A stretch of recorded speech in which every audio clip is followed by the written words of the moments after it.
You know what time it is? It is time for another upload. Luckily it hasn't been too long since the last actual upload on this YouTube channel. Just 1 month. I made this video today to showcase some of my work on 2 games that I made for 2 separate game jams. If you are new to this sort of thing, the jam I'm talking about isn't Grandma's sweet homemade strawberry jam. I'm talking about a game jam. And if you're wondering, how can you fit a whole game inside a jam jar? I don't know either, so that question must be answered another day.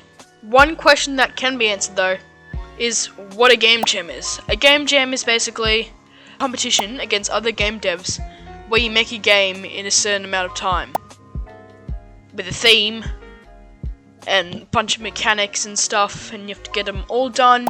Stress, have to do it at midnight, have to upload takes so long, it's a problem. So I double booked myself with the game jams. I entered the GMTK game jam, which is a very popular one, lots of people are entering, otherwise known as the Game Maker's Toolkit game jam. And the second game jam I entered is the Hag sounds like a sneeze, or otherwise known as the Historically Accurate game jam number 4. Did I pronounce that right? No, it's Spanish. It's Spanish / Italian for 4. And why didn't I say 4? I recently looked at Disney Pixar's Luca. With the introduction done, let's get into the details of the game jam.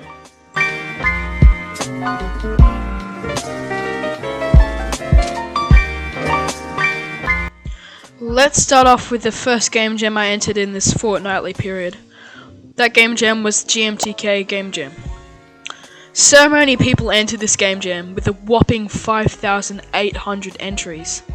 Many talented game developers entered, including me. That's a joke, I suck. I will be making a video on more Charcool about playing the other entries of the GMTK game jam. If you want to check that out, there won't be a link, but it's in production. So the theme for the GMTK game jam was, drumroll please, joined together, which is Xtopy, another YouTuber Xtopy pointed out, was basically a theme for this year's Bracky's game jam, stronger together. But seriously, since I'm in Australia, I'm upside down, and because I'm upside down, time zones are different and blah blah blah. So the theme got announced 4 AM for me, and I was super duper tired, so I couldn't think straight, so I decided to sleep on it.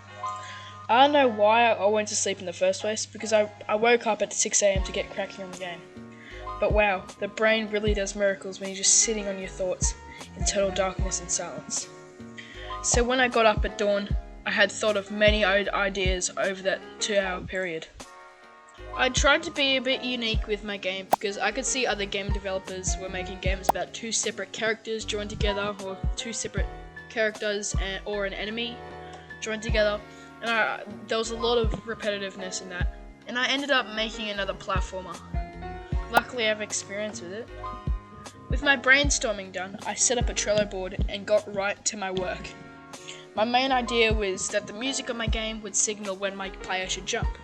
With my ideas done, I got straight to the coding, player movement, reaction to music. I did hit a major roadblock though, because I did not know how to actually code this music feature. I first thought of using audio clip data and the use of pitch and volume, but it came out really unpredictable and just downright unplayable. But when all hope was lost, I discovered something amazing: spectrum data. What? Bro, what are you talking about, man? If you're wondering what spectrum data is, it's basically what DJs use for the sound visualizers. It's basically the highest point of a song and the lowest point of a song, and calculates what compensated. So I put the spectrum data into an integer variable, and voila, it was working, sorta. It's funny because I spent 4 hours trying to code this player movement and music feature. I didn't make the actual music, because I'm in this game. Level design is basically the music. It's sort of like Geometry Dash, but scuffed. So the next reasonable thing to do was starting to make the music for my game. Look, I'm no Daft Punk, and it definitely shows in the pieces. But I'm actually pretty proud with my music. I don't really have an insane music making software like Bosca Coil or Audacity, but basically I don't have those platforms. Why? Because, you know.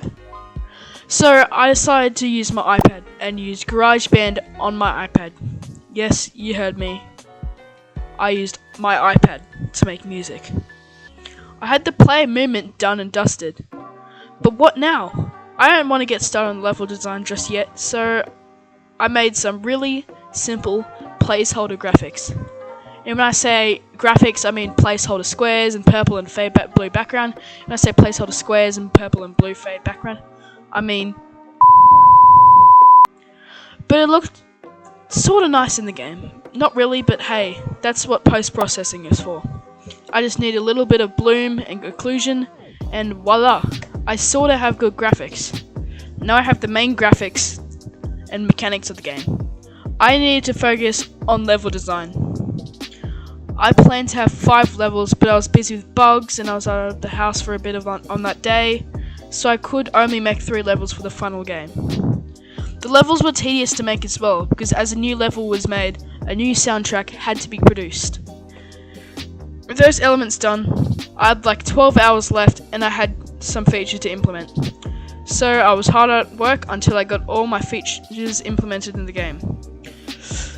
The coding was long, but you know, proud of it in the end. The things I needed to add were basically UI elements like a main menu, a level 1 screen, and a stopwatch for speedrunners, but I don't think you should speedrun this game because it is insanely difficult. With that, the game was done. I play tested and there were some glitches I need to fix, so I did that. With that, I had a game that was ready to submit for the GMTK Game Jam. The gameplay wasn't the best, to be honest, and it was extremely difficult, and quite frankly, up against other devs, I did not stand a chance. But I'm sorta proud of myself for submitting a game in 48 hours, even with a bunch of technical errors when submitting.